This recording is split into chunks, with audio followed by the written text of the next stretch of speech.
syukur kepada guru kita, Guru Borsi pengersaban. Mudah-mudahan kita semua syukur kita walaupun dengan ucapan, dengan kalimat diterima Allah Subhanahu wa ta'ala. Alhamdulillahi Rabbil Alamin hamdan yuwafi ni'amahu wa yukafi mazidahu. Ini yang biasa disyukurkan oleh orang-orang.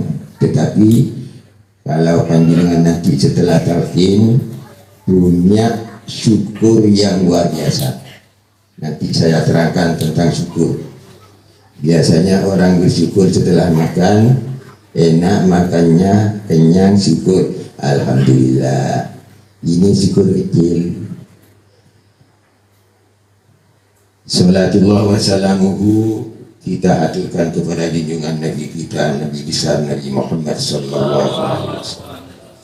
Mudah-mudahan kita semua mendapat syafaatnya zahiran wa batinan fid dunya wal akhirah. Amin Allahumma amin. Ikhwan akhwat yang dimuliakan Allah, panjenengan mungkin ada yang baru belum masuk thariqah. Kalau yang sudah pernah talqin ya mungkin cepat ngerti, tetapi yang baru ini perlu penjelasan tentang thariqah biar diketahui thariqah Qadiriyah Naqsyabandiyah ini Suryalaya ini thariqah yang tertua. Mungkin sebagian ada yang tidak tahu, sebagian juga sudah tahu. Kenapa saya katakan thariqah yang tertua? Turun pertama thariqah ini adalah thariqah Qadiriyah menurut sebagian riwayat. Kenapa turun thariqah Qadiriyah? Zikir kalimat la ilaha illallah. Pada waktu Rasulullah itu diperintah oleh Allah hijrah ke Madinah, karena selalu dikepung oleh kufar Quraisy di Makkah. Kemana-mana dikepung Abu Jahal, Abu Lahab, Abu Sufyan, Abu lain. Orang Makkah ini biasa Abu. Akhirnya Rasulullah itu oleh Allah diperintah hijrah ke Madinah. Malam Senin Rasulullah ada di Maulidul Rasul di rumah Rasulullah dengan Sayyidina Ali karramallahu wajhah. Rasulullah bersabda kepada Sayyidina Ali atau berkata, Ali, kamu diam di rumah saya, menang di rumah saya. Saya oleh Allah diperintah hijrah ke Madinah. Sedangkan Rasulullah kan Sayyidina Ali tahu bahwa dikepung kemana-mana akan dibunuh oleh orang-orang kufar Quraisy. Akhirnya Sayyidina Ali berpikir, kalau saya sendiri ditinggal di rumah Rasul ini bahaya. Akhirnya Sayyidina Ali itu minta kepada Rasulullah. Keterangannya insya Allah ada di dalam kitab Al-Hikmah. Ya Rasul, kalau panjenengan diperintah hijrah, saya disuruh nempatin rumah panjenengan. Saya minta dulu. Minta apa? Minta amalan yang luar biasa. Minta amalan yang cepat nyampe kepada Allah, dan paling abdal amalan itu terhadap Allah, dan paling mudah diamalkan hamba-hamba Allah umat Rasulullah sallallahu alaihi wasallam. Akhirnya Rasulullah memohon kepada Allah amal yang luar biasa yang diminta oleh Sayyidina Ali karramallahu wajhah. Rasulullah tidak langsung memilih sendiri, karena Allah Rasulullah itu memohon kepada Allah, maka Allah mengutus malaikat Jibril ini sampaikan kepada Muhammad, kalimat la ilaha illallah. Akhirnya malaikat Jibril turun membawa kalimat la ilaha illallah, ditalkinkan. Setelah ditalkinkan, Rasulullah mentalkin Sidina Ali karramallahu wajhah sesuai dengan panjenengan yang talkin itu kepada para sahabat. 3 kali, suaranya keras. Tapi kalau dulu gantian dengan yang talkin, sekarang enggak, bersama, sama aja. Ini setelah ditalkin nanti kamu dikir di sini, amalkan dikir ini. Sidina Ali itu menjawab, ya Rasul, orang-orang banyak memang sudah dikir kalimat la ilaha illallah. Akhirnya Rasulullah itu bersabda, ma ya Ali, sabda Rasul, kamu itu Ali, nabi-nabi sebelum saya, kata Rasul, sampai saya tidak ada yang lebih abdal, paling utama, paling bagus. Semua zikir itu adalah kalimat la ilaha illallah. Berpikir lagi finali, padahal sama dengan orang lain baca kalimat la ilaha illallah. Kalau begitu bagaimana ya Rasul yang dikatakan panjenengan? Oh, ini ada aturan khusus. Kalau yang biasa tidak bertoriko, tidak talkinkan la ilaha illallah, lemah-lemah. Kalau ditoriko ada syarat, ada aturan. Jadi Sidina Ali ditalkin oleh Rasulullah. Akhirnya Sidina Ali bermusik kepada Rasulullah. Selain dari Rasulullah itu Rasul. Ditalkin, setelah ditalkin Rasulullah itu bersabda, abdalu ma kuntu ana wan nabiyyuna min qabli la ilaha illallah. Tidak ada yang paling utama yang diucapkan oleh nabi-nabi dari Nabi Adam sampai Rasulullah yang lebih utama ketimbang kalimat la ilaha illallah. Setelah ditalkin, Sidina Ali itu berzikir di rumah Rasulullah. Rasulullah berangkat hijrah, mampir ke rumah Sidina Abu Bakar radhiyallahu anhu. Zikir Sidina Ali sendiri, enggak ada orang. La ilaha illallah, la ilaha illallah, la ilaha illallah. Orang-orang kafir Quraisy datang mau jadi Rasulullah. Sampai nyampe ke rumahnya. Di luar rumah itu dikeliling rumah Rasulullah. Setelah nyampe di sana, yang didengar bukan Rasulullah suaranya. Orang-orang kafir Quraisy itu berkata, ini bukan Muhammad. Siapa? Ali ini suaranya, bukan. Jadi Rasulullah sudah tidak ada di rumah Sidina Abu Bakar radhiyallahu anhu, akan bersama Sidina Abu Bakar. Akhirnya gagal, karena orang Arab ini kalau mau membunuh seseorang, kalau bukan yang akan dibunuh, gagal. Lain dengan orang sini, orang Madura, kalau orang Madura membunuh orang, anaknya ketemu dibunuh sembarang. Kalau di negara Arab enggak begini. Akhirnya Rasulullah bersama Sidina Abu Bakar mampir dulu ke Gunung Sur.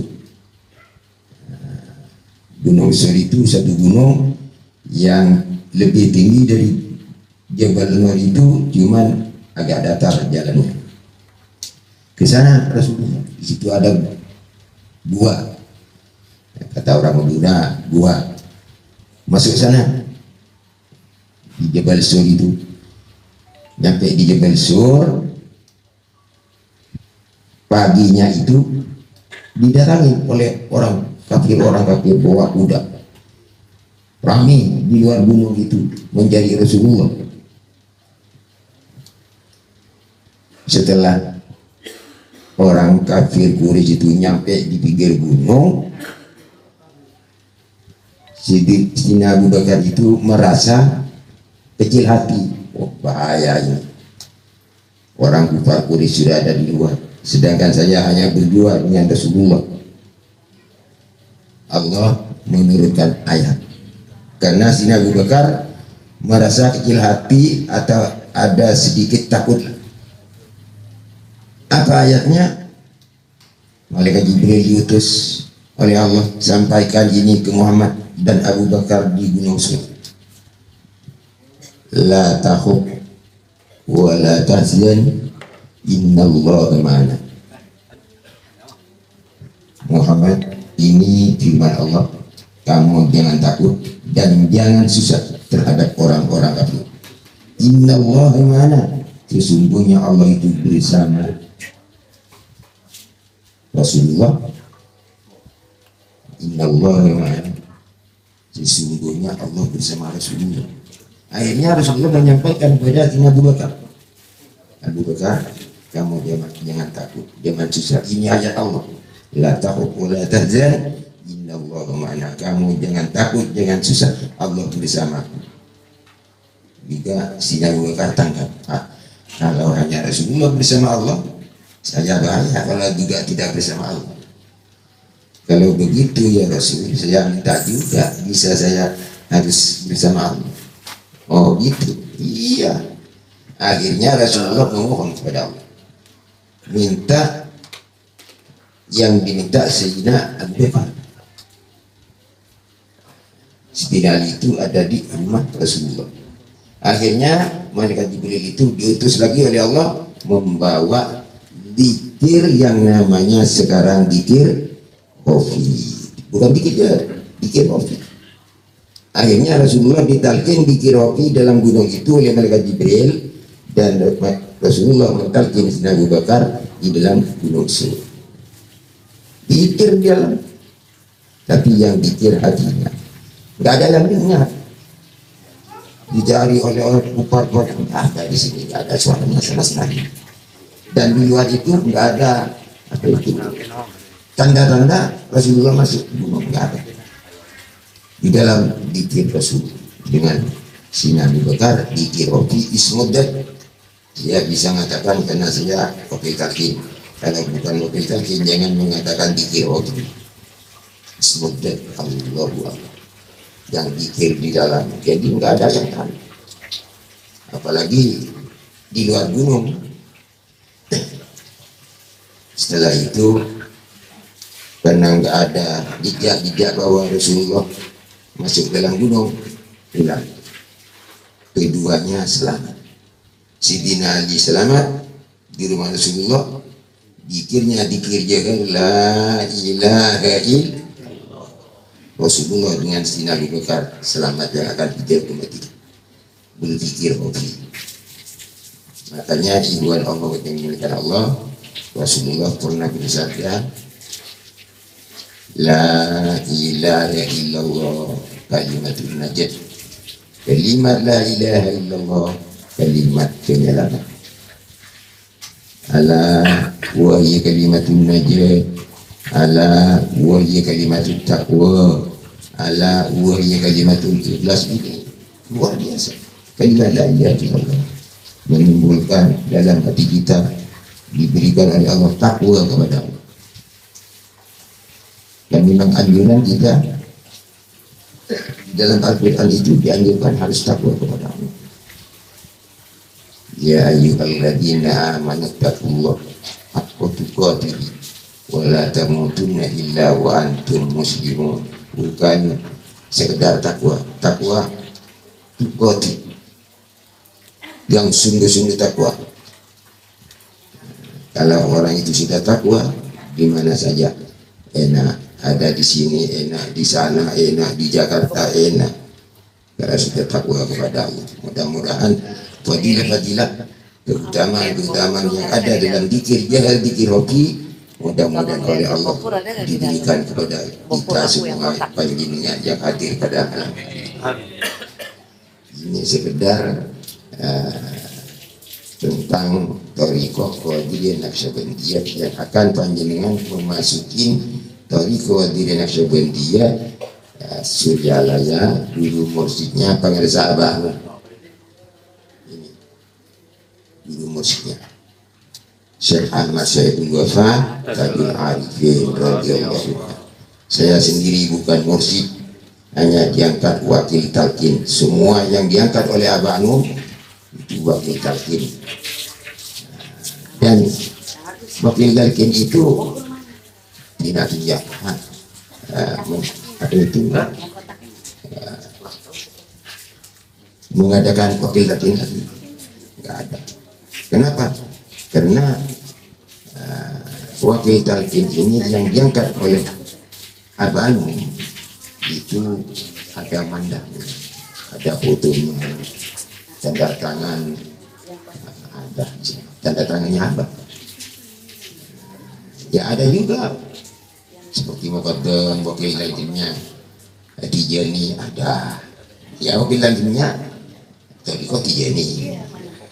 Kalau kita wakil talqin Abah Anum Syekh Ahmad Syaibul Wafa Tajul Arifin radhiyallahu anhu. Dan saya ini hanya dipinjam mulut saya dan suara saya untuk menyampaikan talqin kepada orang-orang yang mau bertalqin Thariqah Qadilah Syabandiyah, bermursyid kepada pengarsa Abah Anum Syekh Ahmad Syaibul Wafa Tajul Arifin radhiyallahu anhu. Dengan dulu ya. Bertanggung jawab. Ikhwan akhwat yang dimuliakan Allah, Bertanggung jawab ya. talqin dikir Thariqah Qadilah Syabandiyah Pokoknya diri ada dua talqin yang wajib diamalkan setiap waktu. Setelah panjenengan nanti selesai talqin, wajib yang baru talqin ini mengamalkan nanti mulai subuh, sudah wajib. Apa talqin dikir jahar, dikir hofi? Yang pertama, panjenengan akan menerima talqin dikir jahar, kalimatnya la ilaha illallah, sama dengan panjenengan sebelum masuk la ilaha illallah sama. Cuman di dalam thariqah kita ini Qadilah Syabandiyah ada syarat, ada aturan. Kalimat la ilaha illallah di dalam TGN Suryalaya ada syarat, ada aturan.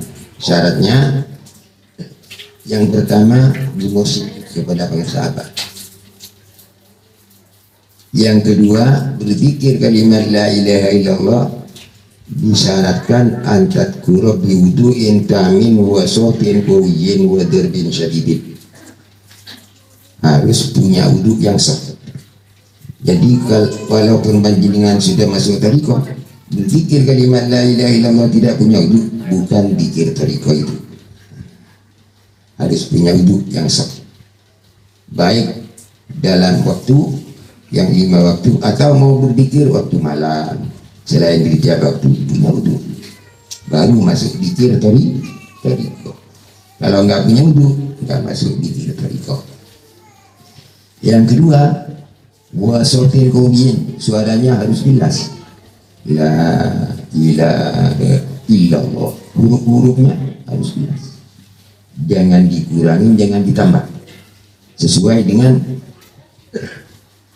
Allah yang mengutus malaikat Jibril kepada Rasulullah. La ilaha illallah. Yang ketiga, kalimat illallah ini dihantamkan ke bawah susu kiri kira-kira 2 jari di sini dan diikutin kepala ke bawah susu kiri kira-kira 2 jari begini. Illallah, untuk membersihkan hati kita yang kotor-kotor, dibersihkan dengan zikir. Ini syarat. Yang kedua aturan, ada aturannya. Zikir kalimat la ilaha illallah dalam TKN diatur kalimat la itu panjenengan nanti dalam talqin sama dengan berzikir setiap waktu sama, hanya 3 kali dalam peraturan itu. Dalam talqin 3 kali bersama saya. Kalimat la itu panjenengan memulai dari bawah pusat ke ubun-ubun mata kepala dipejamkan, diikuti kepala. Contohnya begini, rasakan nyampe ke sini. Ilaha dari ubun-ubun ke bahu kanan, diikutin kepala juga, mata kepala dipejamkan. Ilaha illallah dari bahu kanan ke bawah susu kiri kira-kira 2 jari. Illallah 3 kali dalam talqin, 3 kali tiap waktu juga 3 kali. Ini namanya muqaddimah dzikir dalam tiap waktu. Setelah panjenengan talqin, wajib panjenengan mengamalkan kalimat la ilaha illallah setiap waktu, selain dari yang 3 kali itu 165, tidak boleh kurang, harus dihitung pakai tasbih. Kalau lebih dari 165 tambah bagus, sampai 200 umpamanya tambah bagus, apalagi sampai ngambil 1000 bagus, itu pahalanya tambah banyak. Kalimat la ilaha illallah 1000 itu paling, kalau dikir sendiri panjenengan di rumah enggak nyampe 1 jam barangkali ya, ambil 1 jam lah, 1000 enggak lama 1 jam itu, ditimbang kerja itu setengah hari lama. Ini syarat dengan aturannya. Jadi setelah panjenengan talqin ini diwajibkan, dan rasakan panjenengan dalam talqin nanti begitu mengucapkan la sampai ke sini, panjenengan merasa di dalam tertulis dari bawah pusar ke ubun-ubun kalimat la ke atas, ilaha rasa tertulis dalam susu kanan, illallah merasakan panjenengan tertulis dalam susu kiri, bukan ditulis, bukan, merasa ada tulisan. Jelas? Yang baru ini yang penting, kalau yang sudah pernah talqin ngerti cepat. Kalau sudah jelas, panjenengan siap untuk menerima talqin dzikir jahar kalimat la ilaha illallah, bermursyid kepada pengarsa Abanum Syekh Ahmad Syaibul Wafa Tajul Hakim radhiyallahu anhu. Ada yang mengatakan, kenapa Abanum sudah wafat? Tidak wafat. Itu ada hadisnya. Al-anbiya wal awliya la yamutuna bal yanqalibun min daril fana ila daril baqa. Para nabi, para utusan, para wali tidak wafat, hanya pindah tempat dari alam dunia yang fana ini ke alam baqa, bisa bahkan lebih apa itu ketimbang waktu hidup. Kalau sudah wafat itu tambah begini, nggak ada kesibukan di dalam kubur. Karena di dalam dunia masih ada mikirin anak, mikirin keluarga, di sana enggak, tambah hebat ya. Makanya untuk memantau dan membantu kita guru musik tambah hebat, bukan wafat, bukan. Sebelum menerima talqin, panjenengan baca dulu muqaddimah talqin.